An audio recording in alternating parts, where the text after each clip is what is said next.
tarde, quase noite, aos que estão, e a gente às vezes debate-se com um ligeiro problema. Eu gostava de dizer que é característica da Vila de São Sebastião, às vezes, também já estive em outros lugares, em que eu ouvi dizer, é característica daqui, isto depende do tempo, depende de algumas coisas às vezes, isso é o quê? Ontem, por acaso, tivemos aqui na palestra que houve aqui muitas pessoas consideravam, bastante bom. Estava bem esperançado hoje, como temos a apresentação do livro dos moranguinhos, da gente ter aqui uns pais dos moranguinhos, mas pronto, eles estão um bocadinho atrasados, a gente vai puxar as orelhas desses pais algum dia. Mas isso não invalida o que se está a fazer e o que se está a tentar. Para começar, estamos a celebrar a Semana Cultural da Vila de São Sebastião, porque ontem tive a oportunidade de explicar, não é bem uma semana, a gente está a fazer de segunda à quinta-feira, é uma semana meia curta, e a grande razão que isso acontece é porque no fim de semana antes e no fim de semana à frente temos bolos, e a gente obviamente não vamos fazer eventos quando está a haver bolos. Mas tinha de ser nesta semana, porque esta semana coincide com o dia 9, que é o dia onde se celebra o dia da Vila em que se assinala o dia da Vila de São Sebastião. E por isso foi nesta semana, e ainda bem. Agradeço, como ontem, à Casa do Povo por ter disponibilizado as instalações para fazermos aqui estas apresentações dos 2 primeiros dias. Amanhã mudamos o ciclo para a Sociedade Filarmónica e lá estaremos. Amanhã também com outra palestra sobre o Chico Bugando, do Dr. Dionísio Sousa, e onde se vai apresentar o restauro das bandeiras do Império que foram pintadas pelo Sr. Chico Bugando, que está bem na voga agora e que será interessante, porque quem restaurou as bandeiras, a Sra. Marta Bertão, vai estar lá a explicar o que é que fez pelo restauro. Amanhã também vai haver cantoria a seguir à apresentação. Vamos lá ver, pode ser que a cantoria apareça um monte de gente, pode ser que as bandeiras tragam um monte de gente, nunca se sabe. A vida é assim. Ontem, por acaso, tínhamos mais gente que hoje. Pode acontecer que a gente, à medida que formos falando, apareça mais gente, que isso também aconteceu um pouco ontem.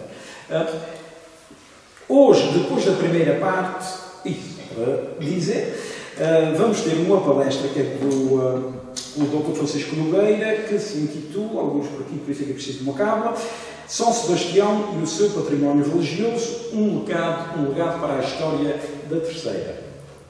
O património religioso de São Sebastião, todos nós sabemos que é bastante interessante. Ouvi-lo explicado pelo Dr. Francisco Nogueira, obviamente, será mais interessante ainda. Mas antes disso, e para começar, vamos ter aqui 2 apresentações do Centro Comunitário da Vila de São Sebastião, e a primeira, em especial, pelos moranguinhos, pelo CATL, os moranguinhos. E eu quero aproveitar para dizer que os moranguinhos é só uma valência do Centro Comunitário, pela qual eu tenho uma especial predileção. Não é segredo, eu gosto muito dos moranguinhos.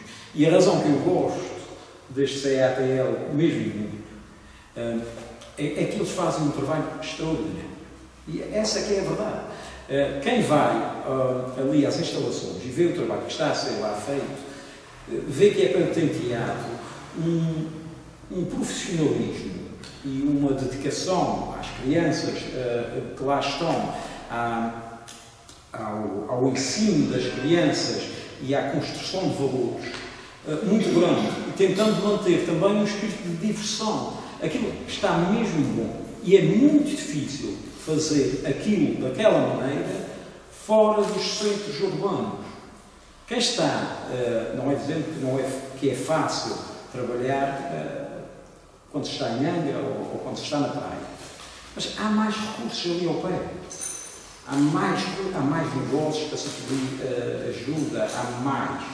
Aqui há menos. E, no entanto, eles estão a fazer um trabalho que é, no mínimo, tão bom como o que se faz lá. Isso é no mínimo, porque eu vejo muita coisa que me parece melhor.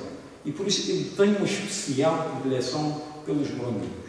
E agradeço imenso a estarem aqui a participar. Como participam em várias coisas que a gente pede. Quer uma coisa, a gente pede, Lúcia, a gente pode pedir os moranguinhos emprestados, o telefone à cara, a gente pode pedir, claro, estão sempre dispostos. E a gente está verdadeiramente agradecidos por isso. Muito obrigado. Portanto, os moranguinhos vão apresentar, aliás, não os moranguinhos, mas o responsável pelos moranguinhos, vai apresentar um livro que eles fizeram, que se chama, lá vem a minha cabo outra vez, Gastronomia Tradicional. Estou certo? Muito bem. Então, Sra. Cátia, faça o favor, uma salva de palmas para ela.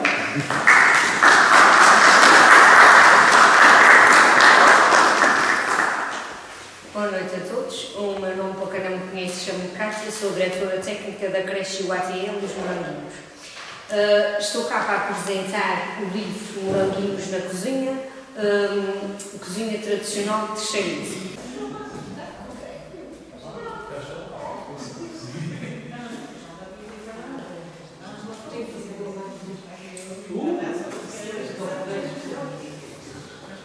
Então, porquê é que nos surge este livro? No ano de 2019-2020, neste ano letivo, criámos um projeto pedagógico com o tema de As Nossas Tradições. Durante o projeto são de 3 anos. Durante os 3 anos tínhamos a ideia de fazer várias atividades, nomeadamente a Marcha de São João, a Marcha Infantil, o Espírito Santo, pronto, assim, estas atividades grandes.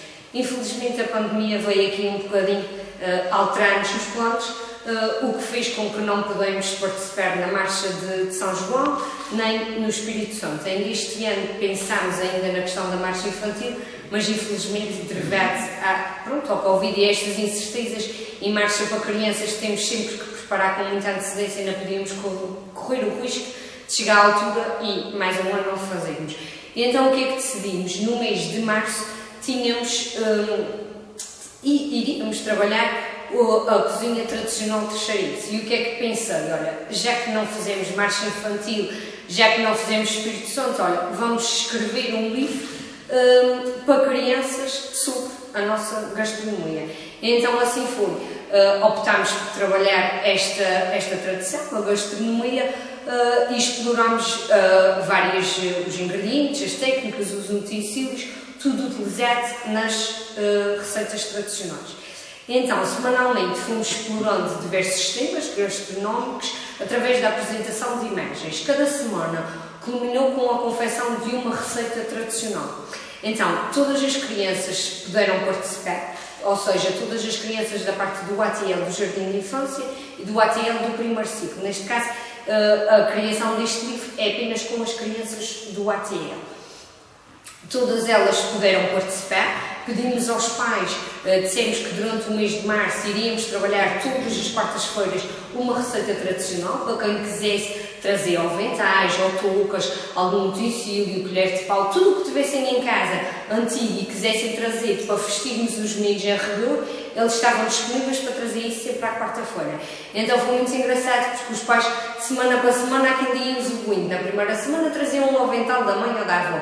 Na segunda semana já mandavam fazer um avental com uma personagem da Disney, com o nome, com uma touca do menino a dizer Chefe Miguel, ou pronto, com o nome da criança. Os pais empenharam-se mesmo neste projeto e nesta atividade e viu-se ali, pronto, entusiasmo não só da parte das crianças, mas também da parte dos pais. E então, na primeira semana, o que fizemos foi abordarmos o tema da conservação dos alimentos, como é o caso da defumação, da salda e da secagem ao sol. Fizemos também referência a vários tipos de aproveitamentos de ingredientes que sobram de outras receitas para transformá-los em receitas completamente novas, como foi o caso do doce, que fizemos que foram os espiros, e o resultado dessa receita serviu como prenda do Dia da Mulher, ou seja, as crianças fizeram os espiros e oferecemos no Dia da Mulher. Na segunda semana, o tema que foi abordado foi da origem animal, ou seja, a carne, o leite e o peixe. Neste sentido, focámos os vários tipos de carne que se usa na nossa gastronomia, nas mais variadas receitas. Também conhecemos um pouco da variedade de peixe que existem disponíveis nos mares dos Açores e as principais técnicas usadas na sua confecção. A receita que escolhemos confeccionar com as crianças foi o queijo fresco. Depois foi degustado no dia seguinte. Depois vamos ver ali no PowerPoint. Na terceira semana, o que fizemos foi um momento dos doces e demos a conhecer um pouco da nossa origem gastronómica. Nesta semana, elaborámos com as crianças bolachas e biscoitos, que foram oferecidos no Dia do Pai. Também aproveitámos estes dias lembrados para também oferecer o que as crianças estavam a confeccionar, porque nada melhor do que o pai ou a mãe receber uma coisa que foi mesmo feita pela criança, porque eles é que fizeram mesmo os biscoitos e os biscoitos, vai com a nossa ajuda, mas eles é que meteram a mão na massa. Na penúltima semana abordámos o tema das sopas, conhecemos os legumes e as técnicas usadas tradicionalmente e focámos os benefícios que a sopa tem na nossa alimentação.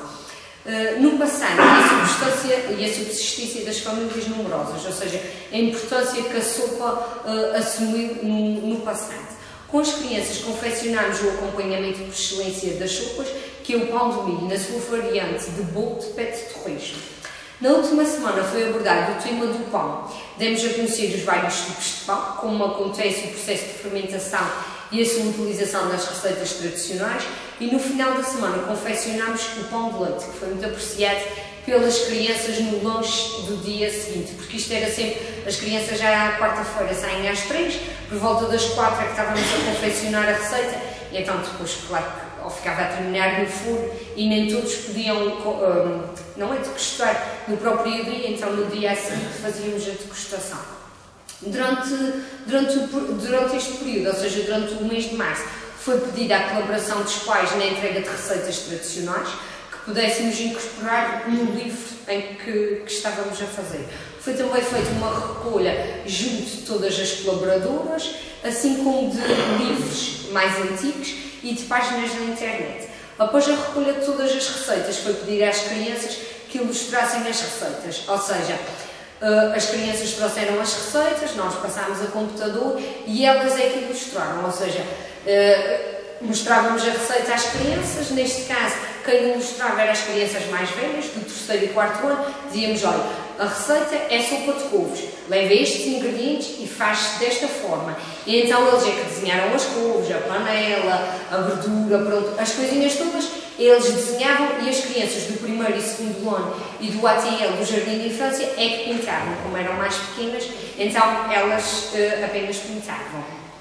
O livro surgiu, como já vos referi, de um pequeno projeto, de um mês apenas, mas que se tornou um grande projeto, ou seja, a gente pensámos numa coisa pequenina, mas claro que depois para aproveitar todas as receitas e para fazermos um livro completo, tornou-se aqui um trabalho de cerca de 3 meses de trabalho.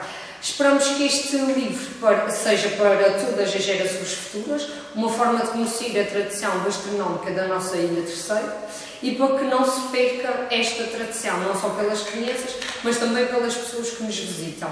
Que sirva também como guarda de memória a todos aqueles que tiveram a oportunidade de se deliciar com estas iguarias nas cozinhas de antigamente. Ou seja, agora vou-vos mostrar aqui. Pode começar por trás. Temos ali os ingredientes e o modo de preparação. Isto é como vai aparecer no nosso livro. Aqui podemos ver as crianças, algumas das fotografias das crianças na realização da atividade. Ou seja, temos ali a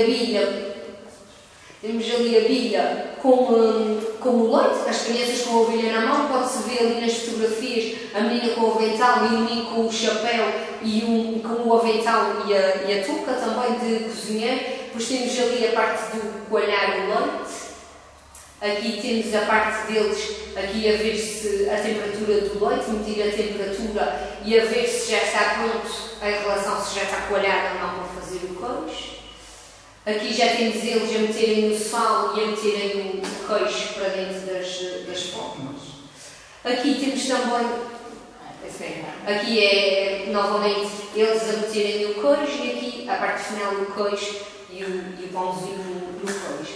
Aqui também temos a parte da mesa, todos os materiais que foram utilizados foram trazidos pelas crianças e pelas colaboradoras da instituição. Todas nós fomos trazendo aquilo que tínhamos em casa de antigo ou de familiares que tinham, porque de facto chega aqui um bocadinho também das nossas mesas e dos livros, e então íamos sempre explicando às crianças para que é que serviam aqueles utensílios. Aqui temos o pão de leite, que foi também outra receita que confeccionámos. Temos aqui as crianças a peneirar a farinha, aqui a pesar a gordura, ali a meter o açúcar, a amassar. Aqui novamente eles a temperarem com o sal, a derreter manteiga, o leite, a amassar novamente. Também temos aquelas crianças que nunca trouxeram avental, mas que participaram da mesma forma, ou seja, todas as crianças participaram e todas elas vão aparecer no livro. Isto são cerca de 60 crianças e todas elas participaram sempre. Aqui a parte da confecção e da montagem do pão, e o pão de leite já no seu final. Aqui temos mais uma vez a nossa mesa com o alcatar e com as coisas antigas. Aqui temos uma parte das receitas ilustradas, como vai aparecer no nosso livro, ou seja, isto é as rajadas do Amélia, pode-se ver ali os ingredientes que levam, ali a tigela com despejar do açúcar, o batedor, pronto, isto foi tudo, como já referi, desenhado pelas crianças e pintado também por elas. Aqui temos outra receita, que é o caldo temperado, alcatra com carne de vaca. Depois, no fim da receita, aparece sempre por quem é que foi seguida, quem foi a criança que trouxe e quais foram as crianças que ilustraram, para todos terem o seu nome no livro, consoante aquilo que fiz ideias que tenhamos, e agradecer também a todas as colaboradoras, neste caso da parte do ATL, que se dedicaram à realização do livro, porque isto sem elas também não era possível. O lançamento oficial, neste caso do livro, é no dia 10 de julho, que é o dia em que se comemora o final do nosso ano letivo. Vamos ter uma festa convívio com todos os pais e também o momento da festa dos finalistas. Então, nesse dia que vamos mesmo ter o livro em mão, porque estamos nos últimos retoques e ainda podíamos mesmo acabá-lo aqui à pressa para hoje, porque senão seria perdendo o trabalho que já estava a ser longo. E então, no dia 10 de julho, vamos ter, e o modelo depois também vai estar disponível para venda para todas as pessoas que o queiram comprar.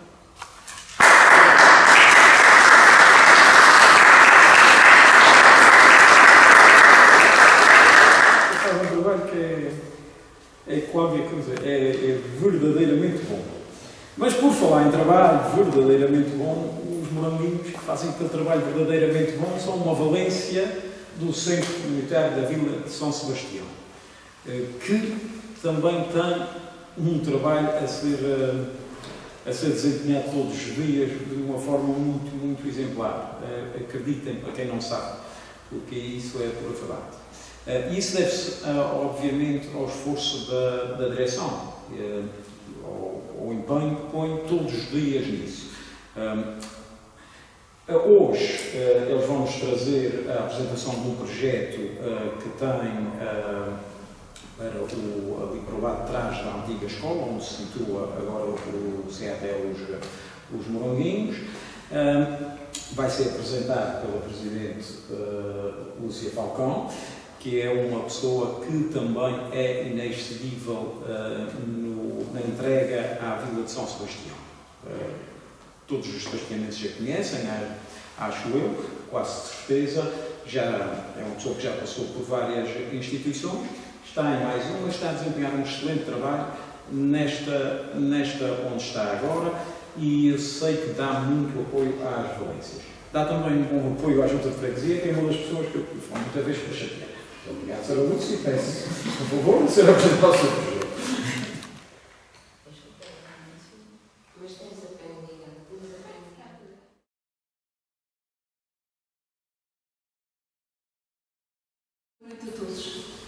É assim, o projeto que nós estamos a tentar elaborar é a ampliação do ATL, dos Moranguinhos.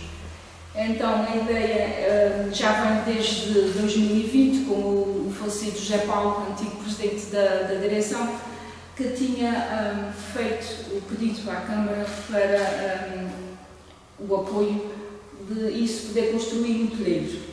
Inicialmente o telheiro era mesmo só telheiro, sem paredes, sem nada, era só um teto para abrigar as crianças, porque nós temos na instituição cerca de 110 crianças e tanto de verão como de inverno o pátio é semente, não havia nada para eles brincarem à abrigada, tanto do sol como da chuva.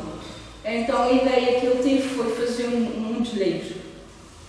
O ano passado, na altura das eleições para as autárquicas, o Sr. Presidente da Câmara, atual Presidente da Câmara, veio cá como candidato à Câmara e fez-nos uma visita. E essa visita nós levámos-lo à traseira do ATL e mostramos o que é que pretendíamos fazer. O senhor deu a ideia de que só o telheiro era pouco e que fizéssemos, já que íamos fazer uma obra, que fizéssemos uma coisa que fosse visível, que desse qualidade às crianças naquele espaço. Então, falámos com o engenheiro Adriano Rosa, ele fez o projeto e deu-nos a ideia que ali está, que é o telheiro vai ficar encostado ao antigo refeitório da escola e vai ter 3 portas de garagem para também dar apoio às festas na altura das verbenas. Portanto, fazer daquele espaço não só espaço para as crianças, mas também dá apoio nas festas de verão às verbenas. No espaço ao fundo, aquela tira mais verde, vai ser tipo um jardim em que nós vamos ter ali algumas árvores e vai haver escorregas, boloços, uma caixa de areia, pronto, coisas que se pode pôr ali para as crianças poderem ter a sua parte lúdica, as brincadeiras fora das atividades que têm dentro do ATL. E pronto, e foi isto mais ou menos que nós tentámos pôr em prática. Em outubro apresentámos à Câmara Municipal, em março foi aprovado e já temos a primeira tranche, já foi entregue pela Câmara. Estamos só mesmo à espera do engenheiro terminar todo o projeto para continuarmos com o concurso público e para pôr em prática a execução da obra. Portanto, é isto que eu tinha para vos dizer do centro comunitário e é o que vamos tentar pôr em prática e fazer.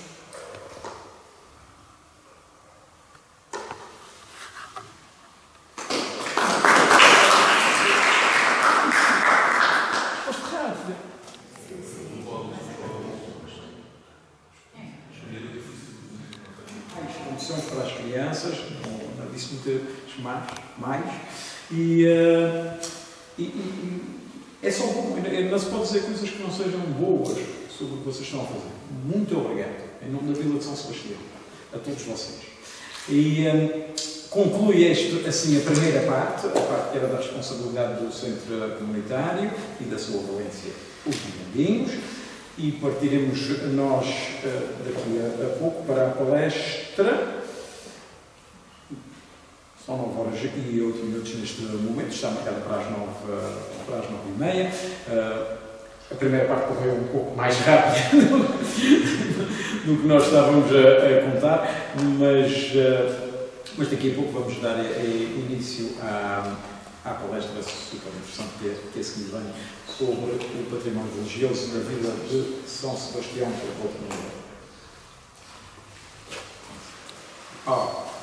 E cá estou eu para falar mais um bocadinho outra vez, peço imensa desculpa por isso, porque eu quando começo às vezes não me calo. Estamos aqui para a segunda parte da nossa noite. Antes de começar, só ligeira à parte, para dar um agradecimento ao Sr. José Borges, que nos está filmando e permite que isso chegue a outras pessoas que gostariam de estar aqui e principalmente a outros lugares, a nossa diáspora em especial, para quem aproveito para mandar uma saudação, e ao Paulo Martins, que tira umas fotos excepcionais, é um artista e nos faz parecer todos bem, e eu especialmente preciso muito que me façam parecer bem. Nesta segunda parte, vamos continuar a versar sobre a importância histórica da Vila de São Sebastião e daquilo que ela tem, que é algo que, como sabem, é especialmente querido a este executivo da Junta da Vila de São Sebastião, e para hoje convidamos e agradecemos imenso a presença dele e a sua disponibilidade, o Dr. Francisco Nogueira, que nos vai falar sobre o património religioso da Vila de São Sebastião. Aliás, São Sebastião e o seu património religioso. Um legado para a Ilha Terceira. É super interessante o tema, vai ser uma palestra muito, muito boa, de certeza. Peço uma salva de palmas para o Dr.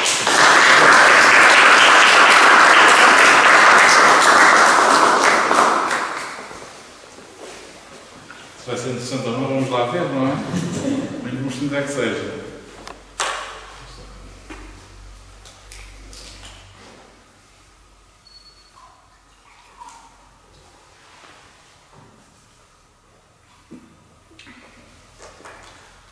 Boa noite. Agradeço já o convite da Junta de Freguesia de São Sebastião para estar aqui presente. Senhoras e senhores, São Sebastião reúne um rol de património religioso marcante nesta ilha, Terceira. Este património é uma marca do ADN dos nossos igrejas e avós e de todo o seu empenho para que esta vila e esta ilha pudessem desenvolver-se. A arte e a religião apresentam uma relação complexa, mas indiscutível, quase indissociável uma da outra, e nem sempre foi assumida e pacífica, mas inegável enquanto expressão mais marcante da religião, aliando a necessidade do querer e do ver. São Sebastião é um retrato vivo desta união, com edifícios religiosos variados e marcantes, cheios de tesouros, com imagens necessárias ao querer das pessoas. Religião e arte juntas. Aqui. É um tempo em que tudo afogás, manter viva a memória coletiva de todos nós é essencial. Conhecer e divulgar a nossa história, preservar e dinamizar o nosso património e promover o nosso conhecimento do meio onde vivemos não é um capricho. É uma necessidade para a cultura de todos nós, enquanto terceirenses e enquanto açorianos. São Sebastião tem uma lista de bens religiosos que são de uma importância vital para a história desta ilha. No decorrer do tempo, a Igreja Católica tornou-se a grande detentora de um significativo espólio de peças que, pelas suas características e qualidades artísticas e históricas, constituem um importantíssimo conjunto de bens patrimoniais. Estes bens encontram-se em locais sagrados, quer expostos em capelas e altares, quer fora de uso, guardados em arrecadações ou gavetas. Tudo aquilo que esteja intimamente ligado à religião forma um conjunto sagrado, além de se estar então no património religioso, contemplado em edificações arquitetónicas destinadas a este fim: ermidas, as igrejas, os conventos, os mosteiros, os tão terceirenses impérios, entre outros. Passando pelos objetos, imagens, documentos de arquivo, alfaias litúrgicas, pinturas, iluminuras, vitrais, frescos, etc. E pelos elementos imateriais, as tradições, os rituais, a música sacra, entre outros. Que nada mais, nada menos constitui um conjunto de bens culturais eclesiásticos que fazem parte integrante da cultura de um povo. É muito importante se dê valor ao património e que a nossa cultura seja defendida, que não se deixe perder aquilo que nos torna únicos. É essencial ter um papel ativo na recuperação, intervenção, defesa e salvaguarda do património terceirense. Tal como o arquiteto da Casa Real, Posidónio da Silva, afirmava depois de 1840 percorrer o país, alertando as autoridades responsáveis para a necessidade da criação de uma política local e depois nacional eficaz salvaguarda e preservação do património nacional, que é indispensável que tenhamos uma voz ativa na defesa dos bens regionais, pois o património tem que ser salvaguardado para a manutenção da memória coletiva e para a divulgação e conhecimento da história da Terceira. Esta história mistura-se com a dos primórdios de São Sebastião e desta ilha, visto que esta terra foi um dos primeiros povoados desta Terceira. E foi daqui que as terras circundantes foram crescendo. Os primeiros povoadores fizeram nascer várias ermidas, igrejas que ainda podemos visitar aqui em São Sebastião. Outras o tempo levou, mas o homem procurou reconstruí-las na sua tentativa de homenagear os seus antepassados e a memória de todos aqueles que ergueram esta terra.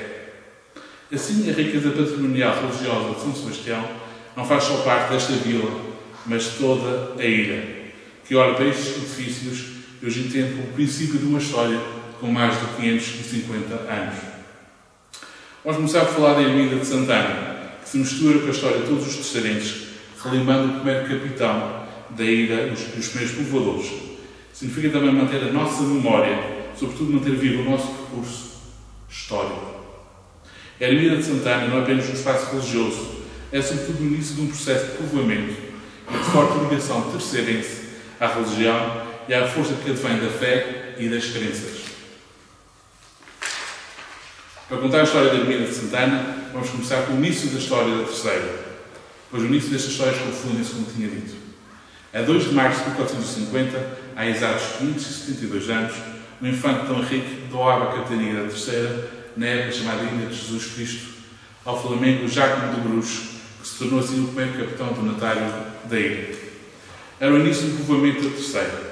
Na carta de doação, o infante otorgava a capitania a Jácome de Bruges para que ele a povoe de qualquer gente que lhe aprouver, que seja de fé católica e santa de Nosso Senhor Jesus Cristo. Segundo Gervásio Lima, a 1 de janeiro de 1451, 10 meses depois da doação, o capitão Jácome de Bruges chegava à Terceira com 2 navios, transportando vacas, porcos, ovelhas e cabras, que depois lançou nas terras recém-povoadas. Já anteriormente, Gonçalo Alberto Cabral tinha começado a lançar animais pela ilha, a mão do infante Dom Henrique, tentando torná-lo mais atrativo para o povoamento. Não era animais, significava poder ter alimento. Várias teorias só existem sobre por onde Jácome terá desembarcado. Uns falam nos Quatro Ribeiras, outros no Porto da Praia, outros na Baía das Mós, outros na ilha, pelo Porto de Gelo. O que é certo é que ele passou por estes vários portos antes de desembarcar cá na ilha. Jácome de Bruges voltou ao continente para ir procurar famílias para o povoamento da sua capitania, regressando depois à Terceira. De Guimarães, de Aveiro, de Lagos, do Conselho de Vieira e de Porto, golpearam o capitão de Bruges 5 nobres senadores que vão ser essenciais para o desenvolvimento não só desta vila, como também de toda a ilha. João Coelho, João de Ponte, João Bernardes, João Leonardes e Gonçalo Ângelo Fonseca. Homens essenciais para o desenvolvimento desta terra.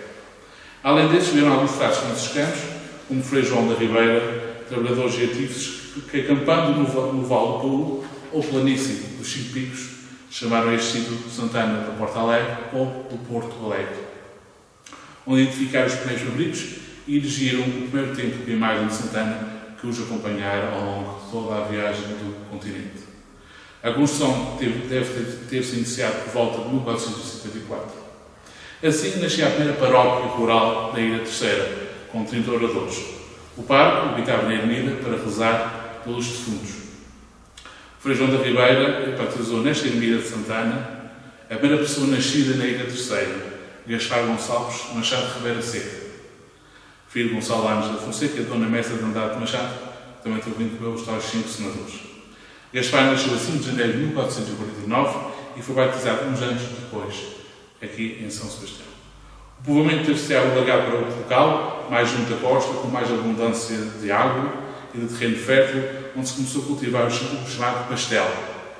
Chamaram Ribeira de Frei João, ou lugar de Frei João, em homenagem ao Frei que desembarcou na ilha, e aqui surgiu a Igreja de São Sebastião a partir de 1455, vulgo a matriz de São Sebastião. A paróquia de Santana terá funcionado durante cerca de um século. Em 1503, São Sebastião é levado à vila e sede do concelho, e muitas pessoas de Porto Alegre mudaram-se para a nova vila. Contudo, o seu fim só ocorreu em 1614, em consequência do cisco que naquele ano gestiu parte nordeste da ilha, a chamada primeira descaída da praia. A partir de então, São Sebastião cresceu e afirmou-se nos séculos seguintes como uma vila importante e essencial para o desenvolvimento da ilha. Em 1560, num período em que o Atlântico era cada vez mais cobiçado, iniciou-se na Terceira a construção de uma linha de fortes. que incluía obviamente São Sebastião. Era preciso proteger a ilha. A primitiva ermida de Santa Ana foi sendo deixada ao abandono, até o lugar de Porto Alegre foi abandonado. Legado ao esquecimento e a falta de obras de manutenção foi-se deteriorando. As alfaias da capela foram incorporadas na igreja paroquial de São Sebastião. Em 1568, João Fernandes dos Funais e a sua mulher, uma descendente dos navegadores Corte Reais e do primeiro capitão de Angra, João Vaz Corte Real, iniciaram a construção de uma nova ermida de Santa Ana, mas no interior da povoação de São Sebastião. A imagem do horário da primitiva capela foi colocada na nova ermida, embora uma função modesta. A nova ermida, chamada Santana a Nova, para distinguir da antiga, ainda existe, sofrendo ao longo dos séculos profundas recuperações. Vamos falar dos ex-libris religiosos desta vila? Ou mesmo desta ilha, que é a Igreja Matriz de São Sebastião. Esta foi edificada pelos primeiros povoadores em 1455, num estilo gótico tardio, com os seus portais no estilo manuelino, arcos e abóbadas nos voraz, pouco comuns na ilha e até nos Açores. Entre o século XVI, o Lopo Dias Rabassa e a sua mulher Catarina Dias de Leonardes, que viveram nas meditações do Pico da Mina, à Ribeira Seca, foram os patronos da Capela Manuelina de Nossa Senhora da Encarnação, de quem eram devotos. A execução das pinturas murais dos frescos da Igreja de São Sebastião, de cariz tardo-medieval, devem ser da primeira metade do século XVI. Trata-se de um conjunto atualmente conhecido nos Açores e o de maior extensão que se conhece em Portugal. Os frescos da Igreja de São Sebastião correspondem a dois géneros distintos de pintura: figuras autónomas, separadas por molduras decorativas, com grotescos na parede sul e diversas cenas narrativas na parede norte. Estes painéis foram descobertos em 1935 por Antão Vigário e Joaquim Esteves, que estavam cobertos por cal. O primeiro representa São Martinho, o segundo Santa Bárbara, o terceiro a Aparição de Jesus a Maria Madalena, o quarto de São Sebastião e o quinto em que se vê São Joaquim e Santa Ana, a voz de Jesus Cristo. O estilo da pintura de Vales trata-se de uma obra realizada por uma só mão. Voltando no tempo, depois da perda da independência de Portugal com a União Ibérica, em Espanha, com Filipe II, a Terceira tornou-se o único ponto do país que ficou do lado de Dom António. É deste período a famosa Batalha da Salga, as histórias de Miranda Pereira, de Dona Vilão do Canto, a famosa carta de 13 de fevereiro de 1522 de Sebrão de Figueiredo a Dom Filipe II de Espanha, em que diz: antes morrer livres que em paz sujeitos, hoje a divisa dos Açores. Na sua resistência aos castelhanos, Sebrão de Figueiredo fez construir em São Sebastião alguns fortes. Após 3 anos, os espanhóis ocuparam a terceira, e este teve de se adaptar à presença espanhola. A matriz era vista, então, pelos espanhóis como um tesouro da história local. Ou seja, embora fosse portuguesa, não deixava de ter importância e de ter uma força que eles acharam que não se devia destruir nem esquecer. O nome bispo de Angra, que também era português, mas era tempo dos espanhóis, 1600 e 1612, o bispo Dom João Teixeira Cabral realizou uma importante visita pastoral à vila de São Sebastião, que considerava importante no seio da ilha, admirando esta matriz e tentando cativar os locais para a importância que ele próprio reconhecia naquele edifício, tentar unificar e unir toda a população à volta de uma imagem religiosa, neste caso de um edifício religioso, que era a vossa matriz. O sucessor, Dom Agostinho Ribeiro II, que era um orador muito eloquente, teve um papel relevante na obtenção de subsídios da Fazenda Real para pagar os estragos nas igrejas e demais edifícios públicos, porque neste tempo havia o quê? Muitos piratas nesses mares e muitas igrejas e muitos espaços religiosos foram atacados tanto pelos piratas como corsários, ou seja, piratas contratados por outros países que eram contra o reino de Espanha, e nós, nessa altura, fazíamos parte de Espanha. Na sacristia da igreja foi construído um lavabo em pedra de cantaria lavrada, 2 armários feitos em madeira de lei do Brasil, jacarandá, e 3 painéis da segunda metade do século XVI com pintura sobre madeira, onde se representam os passos do mártir de São Sebastião, a saber, a São Sebastião representando os presos, a flagelação de São Sebastião e o martírio do santo, crivado de flechas. Durante anos, a planta matriz foi sofrendo novas obras de beneficiação, a sacristia, o batistério, uma arrecadação junto da Capela dos Passos, a construção da Capela das Almas, da Capela Absidal de Nossa Senhora do Rosário, entre outras. Muitas destas obras descaracterizaram o templo construído no século XV, que pouco a pouco tem sido recuperado com o apoio de todos os sebastinenses e entidades políticas e culturais envolvidas. É um grande trabalho de preservação da memória histórica e urgente nos dias que correm, que é proteger aquilo que é nosso e temos a preocupação de procurar salvar aquilo que resta dos nossos antepassados. No século XXI, o trabalho de recuperação dos morais considerados de grande valor é essencial, pois os frescos são um tesouro de valor inestimável e incalculável mesmo, e um pedaço da nossa história, um pouco do nosso ADN de guerreiros e de lutadores ao longo do tempo. Quando é a Ermida da Senhora da Graça, no Agora do Espaço, onde os colaboradores vieram para a terceira, vieram alguns frades franciscanos, como o Frei João da Ribeira falei há bocadinho, a Ermida da Graça deve ter começado a sua construção também por volta de 1455, mesma altura da matriz. Os nossos primeiros povoadores começaram os trabalhos agrícolas, preparando-se para a cultura dos cereais e do pastel, o qual desde logo foi semeado. O melhor que pudesse ser. Para mandar aqui a Flandres, era preciso criar dinheiro, e a Flandres queria o pastel, e nós tínhamos espaço para poder cultivá-lo. Porque o pastel, nesta altura, a Duquesa de Borgonha, que tinha Flandres como capital, era portuguesa. Era da Dona Isabel de Portugal, irmã do infante Dom Henrique, e que tinha sugerido ao irmão mandar para cá alguns colonos, escolher colonos flamencos, como o caso, obviamente, do Jacques de Bruges, foi escolhido por ela, e como tal também apostar no pastel que ela própria ia utilizar nas tintas, nas roupas de Flandres que vendia para toda a Europa. E depois entramos aqui também naquela parte das histórias e lendas desta Ermida da Graça, que são tão fascinantes e que fazem parte também da memória de todos nós, não é? A memória não é só da história, também tem a ver com os mitos e também tem a ver com as lendas. Segundo uma das lendas, há muitos séculos atrás, no tempo em que as caravelas navegavam pelos nossos mares em busca da guarda, certo dia, alguns marinheiros castelhanos, vindos de uma das suas atribuladas viagens em frágeis caravelas e cansados, estavam desejosos de encontrar alimentos e água que os pudesse saciar. Estavam esgotados. Eu vou aproveitar também para um bocadinho de água. Vou apontar aqui a dica dos espanhóis. Ao chegarem à terceira, desembarcaram no Porto Martins e, como começaram logo à procura de comida e de água para matarem a sede, mas não encontraram, e houve um campo semeado de termoço com as vagens verdes e tenras, começaram a apanhá-los e a comê-los rapidamente, quase se engasgando. Tal era a fome e a sede, não é? Um deles, estranhando o gosto, exclamou: "Oh, bela Flavita, mas ela um pouco marguita." Estavam no arrabal daqui em São Sebastião.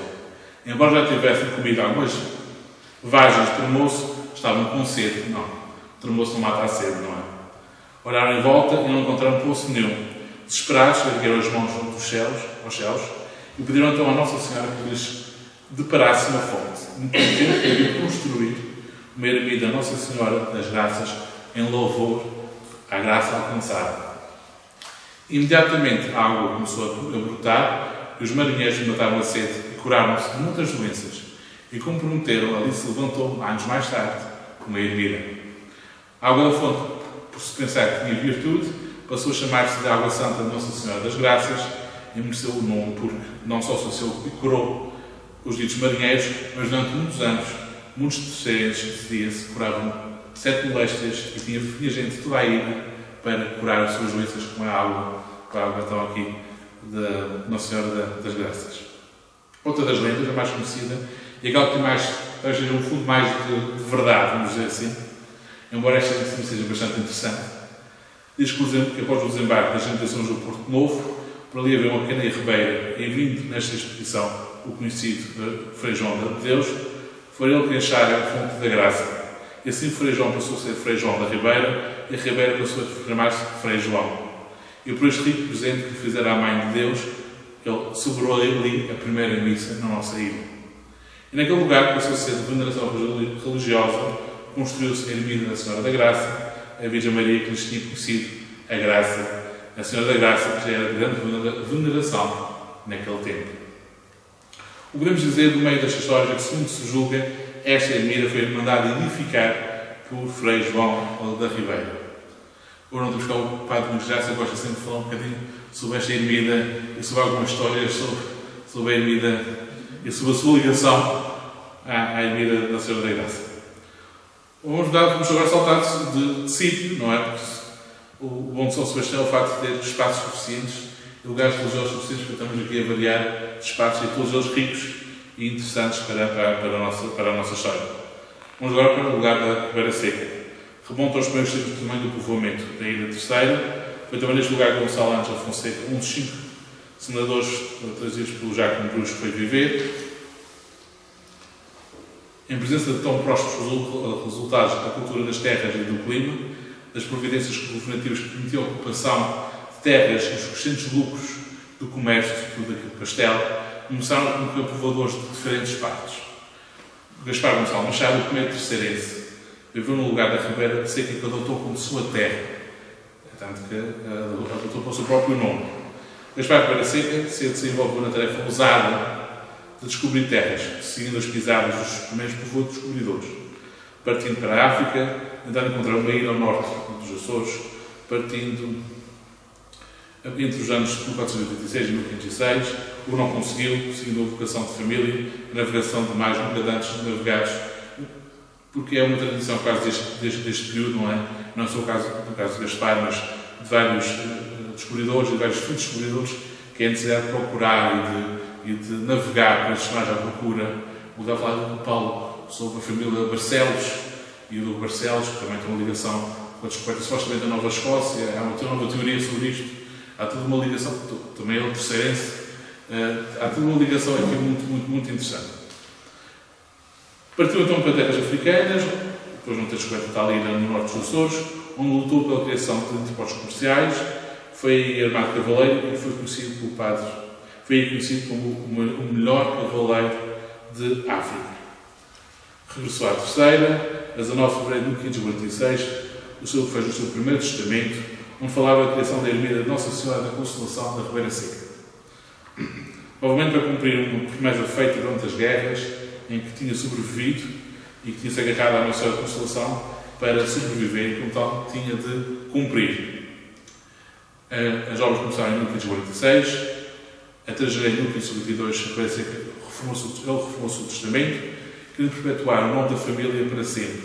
Ele queria todos os seus descendentes que tivessem alguma ligação à administração da ermida Nossa Senhora da Ribeira Seca, passassem a chamar-se Ribeira Seca. Contudo, só ele utilizou este sobrenome. O resto da família utilizou o sobrenome Machado, que faz parte da família, mas o conceito do nome Ribeira Seca ficou para sempre naquele pedaço de terra que ainda hoje é Ribeira Seca. A ermida é construída de pequenas dimensões, mas suficientes para os primeiros paroquianos da Ribeira Seca. Começaram-se uma nova fase na história deste termo da Vila São Sebastião, uma nova paróquia, pequena, mas significativa na China. Uma imagem antiga da Virgem Nossa da Consolação ainda se encontra preservada na igreja, já tive o prazer de a ver, e vale a pena também conhecer esta imagem. Um dos sobrinhos de Gaspar seria Diogo Barcelos, um bocadinho, filho da irmã dele e do Pedro Barcelos. Seria uma linhagem ligada às navegações e aos descobrimentos da América do Norte, o que é hoje a Terra Nova. Mas o sangue descobridor estava presente nestes homens, nestes primeiros tempos em que eles estiveram aqui na nossa ilha. Saltando agora pelo espaço, então, um bocadinho mais. Vamos sair agora da parte do início do povoamento. Vamos falar então da ermida de Bom Jesus da Salga. A mim diz muito, porque eu sou de uma ligação muito especial àquele espaço da Quinta da Salga. Esta ermida foi fundada em 1682, conforme a placa que se vê em cima da porta da entrada do filme do Estávora, cujo tronco veio parar esta ilha, através de Francisco Gonçalves Estávora, também no povoamento da ilha no século XVI. Esta família chegou a ocupar funções de senadores de Angra, também nos centros da família Mérens, que também esteve no governo da cidade de Angra. Assim, era uma família envolvida na governação da ilha desde os primórdios. Fala-se que o verdadeiro fundador do templo foi Alexandre Mérens de Távora, cumprindo um voto feito pelo seu pai. Este pai, já nascido depois da conquista da ilha, não faz sentido ter sido o pai a pedir ao filho. Faz sentido ter sido o pai a pedir ao filho, mas não ter sido o pai que fez o pedido. Este pedido foi feito pelo avô dele, que participou e que esteve envolvido também.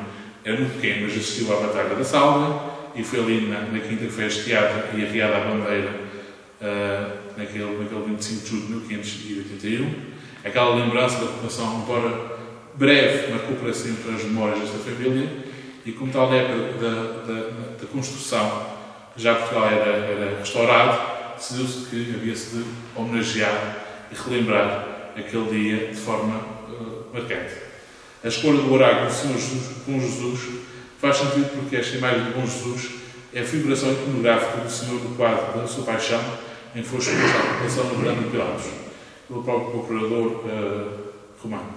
A imagem muito frequente no norte do país nunca se denomina apenas de Bom Jesus de Braga, Bom Jesus da Salva.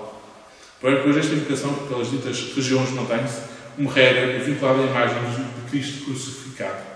Assim, nesta ermida nasceu a imagem de Bom Jesus da Salva, ligando o oráculo ao local. Pode-se perceber que a ideia que se queria passar era que, embora a terceira tivesse estado disposta a uma época difícil, com a União Ibérica e consequentes ataques de piratas e corsários, inimigos do Império Espanhol, ainda não se tinha rendido, continuava o seu espírito de guerreiros e lutadores. Esta ermida, bem como a casa contígua, sempre pertenceu à família de Cháveras e ainda hoje pertence a eles.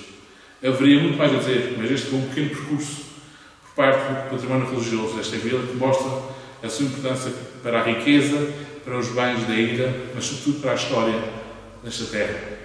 A primeira ermida, o primeiro homem batizado, etc. Tudo isto aconteceu aqui, nesta terra, com um património visível e invejável, mas com uma riqueza histórica sem precedentes nesta ilha, fazendo parte da memória da evolução da terceira. O legado deixado pelos nossos povoadores nesta vila são intensos e marcantes. É impossível passar pela Igreja Matriz e não sentir que a sua arquitetura é de um período diferente, que a sua estética é de um tempo em que a religião e o homem andavam de mãos dadas. Não podemos visitar as igrejas desta terra sem sentir a força daquelas imagens que representam, mais do que santos, representam a força e o espírito daqueles que acreditam. São Sebastião tem uma riqueza religiosa ímpar. Hoje em dia, saber defender aquilo que é nosso, conhecer e divulgar as nossas riquezas, é lutar por uma terra melhor e mais viva. São Sebastião merece um empenho de todos, porque é um tesouro vivo da nossa terra. Obrigado.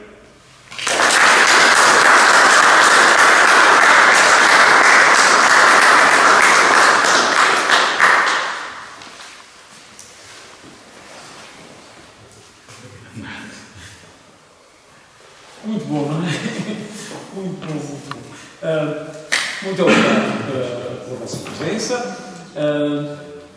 Esta palestra conclui o dia de hoje da nossa Semana Cultural, que vai continuar amanhã, mas com uma mudança de local. Vamos passar para a Sociedade Recreativa e Musical de São Sebastião, a Casa Atividade União Sebastianense. Amanhã teremos outra palestra dada pelo Dr. Dionísio,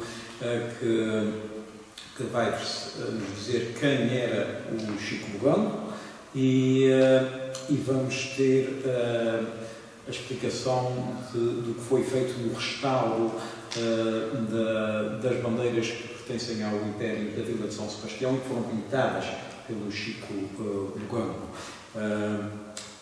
Vai ser muito interessante essas palestras, a palestra e a explicação, e depois haverá uma cantoria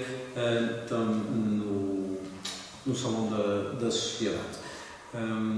Portanto, até amanhã. Muito obrigado pela vossa presença. Um extremo obrigado ao Dr. Francisco Nogueira. Uma salva de palmas para ele. Mais uma vez.